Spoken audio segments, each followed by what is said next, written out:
अस्सलामुअलैकुम। SMTV global के साथ मैं हूं आमना अनफाल। सबसे पहले news headlines.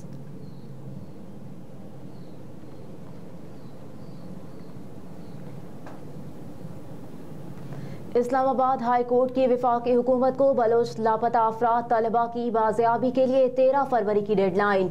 Justice Mohsin Akhtar Kayani ने बलोच लापता तलबा केस पर समाअत का तहरीरी हुक्मनामा जारी करते हुए कहा कि विफाक से आइंदा समाअत पर तमाम लापता अफराद के घर पहुँचने की हतमी रिपोर्ट तलब की जाएगी। बलोच लापता तलबा की बाजियाबी के लिए अदालती मोहलत में 13 फरवरी तक तोसी की जाती है। अदालत ने कहा कि वज़ीर आज़म, सेक्रेटरी दाखिला और दिफा और कानून नाफिज करने वाले इदारों की सरबराहान से अभी बयान हल्फी नहीं मांग रहे। अगर लापता अफराद बाजियाब ना हुए तो वो बयान हल्फी देंगे और कानून के मुताबिक कार्रवाई भी होगी। तहरीरी हुक्मनामे में कहा गया कि ये बयानात और एक्शन पाकिस्तान के बेहतर मुस्तकबिल के लिए मुस्बत इशारे हैं। इससे इन मुतासरा खानदानों की दाद रसी होगी जिनके प्यारे सालों से लापता हैं।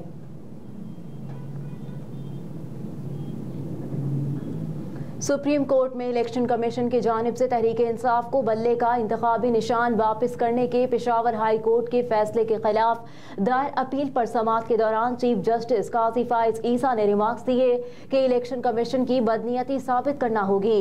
चीफ जस्टिस काजी फाइज ईसा की सरबराही में 3 रुकनी बेंच बराह रास्त समाअत कर रहा है।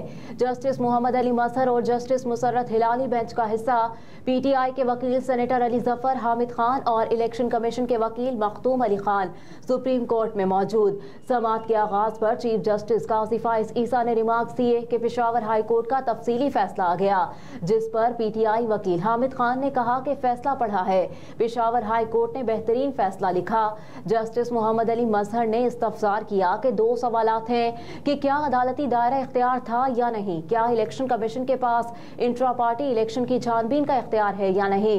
बैरिस्टर अली जफर ने कहा कि ना तो आइन और ना ही इलेक्शन एक्ट इलेक्शन कमीशन को इंट्रा पार्टी इलेक्शन के जायजे की इजाजत देते हैं। इंतखाबी निशान इंट्रा पार्टी इंतखाबात की वजह से नहीं रोका जा सकता।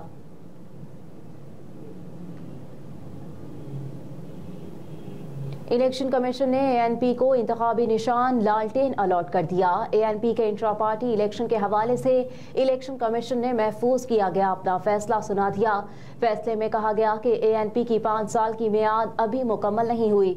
इलेक्शन कमीशन ने ANP को 20,000 का जुर्माना भी किया और 10 मई तक इंट्रा पार्टी इलेक्शन करवाने का हुक्म दे दिया।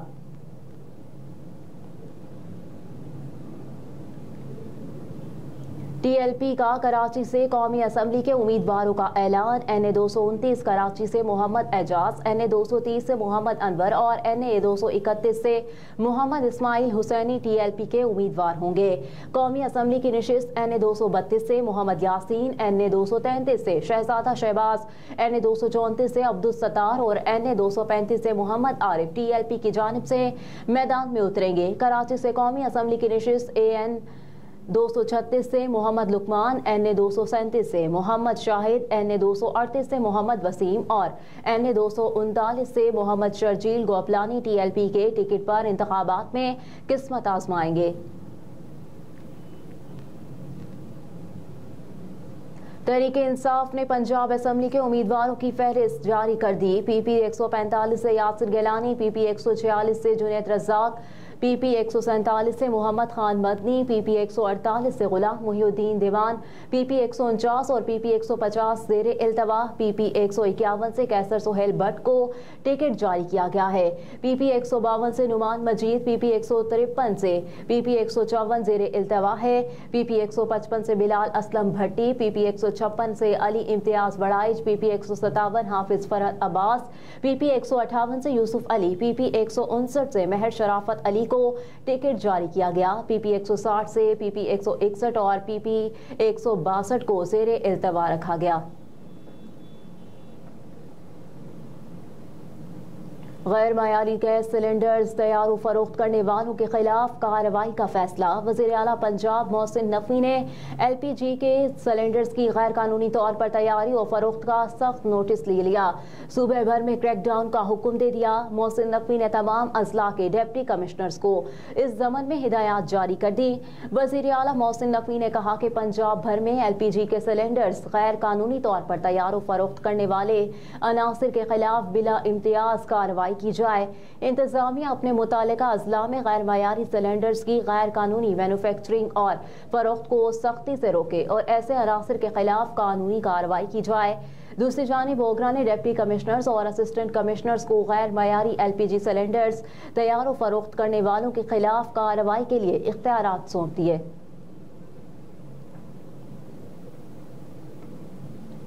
आलमी और मकामी सतह पर सोना मजीद महंगा हो गया। बैनुल अक़वामी मार्केट में फी औंस सोने की कीमत $4 इजाफे के साथ $2036 हो गई, जबकि पाकिस्तान में फी तोला सोने की कीमत में $200 और फी 10 ग्राम सोने की कीमत में $172 का इजाफा रिकॉर्ड किया गया। कीमतों में इजाफे के बायस मकामी सराफा बाजारों में फी तोला सोने की कीमत $2,16,500 और फी 10 ग्राम सोने की कीमत $1,85,614 हो गई।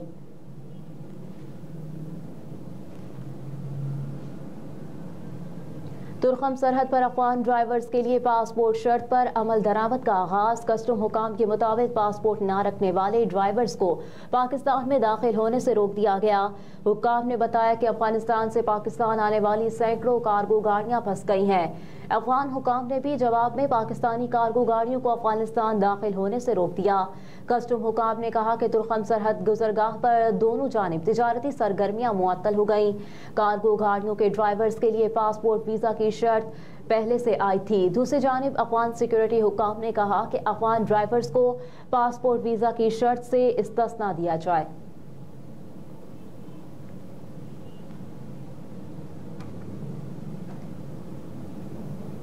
अमेरिका का एक बार फिर यमन पर फजाई हमला, 5 अफराद जाँ बहक हो गए। गैर मुल्की खबर-ए-रसां इदारे की रिपोर्ट्स के मुताबिक अमरीकी हुकाम ने कहा कि मिसाइल और लड़ाका तैयारों के जरिए 16 मकामात को निशाना बनाया, जिनमें दारुल हुकूमत सनआ और हौसियों के गढ़ुल हदीदा शामिल हैं। ये हमले बहिरा अहमर में इसराइल से मुंसलिक एक तिजारती जहाज पर हौसियों के बार बार हमलों के जवाब में किए गए। मीडिया रिपोर्ट्स के मुताबिक हौसियों का कहना है कि इन हमलों में उनके कम अज कम 5 अरकान मारे गए। दूसरी जानिब अमरीकी सदर जो बाइडेन ने गुज़िश्ता रोज बहिरा अहमर में कार्रवाई की सूरत में यमन पर मजीद हमलों से खबरदार किया था।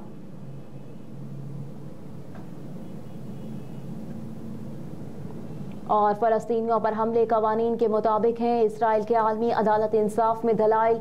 नीदरलैंड्स के शहरी द हेग में वाक़े आलमी अदालत इंसाफ में इसराइल के खिलाफ फ़लस्तीनियों की नस्लकुशी के मुकदमे की दूसरे रोज़ समाअत हुई, जिसमें इसराइल ने अपने दिफा में दलाइल दिए और गज़ा में फ़लस्तीनियों की हलाकतों का जिम्मेदार हमास को करार दिया।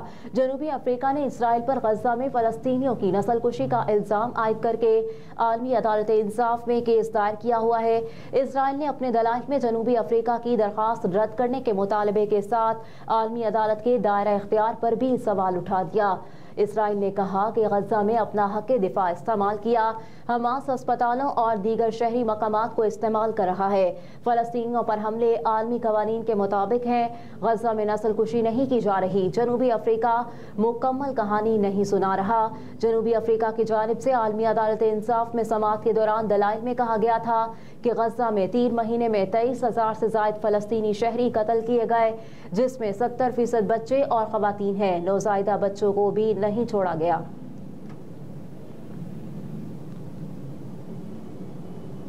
हेडलाइंस आप जान चुके। न्यूज़ स्टूडियो से फिल वक्त इतना ही। आप देखते रहिए SMTV ग्लोबल।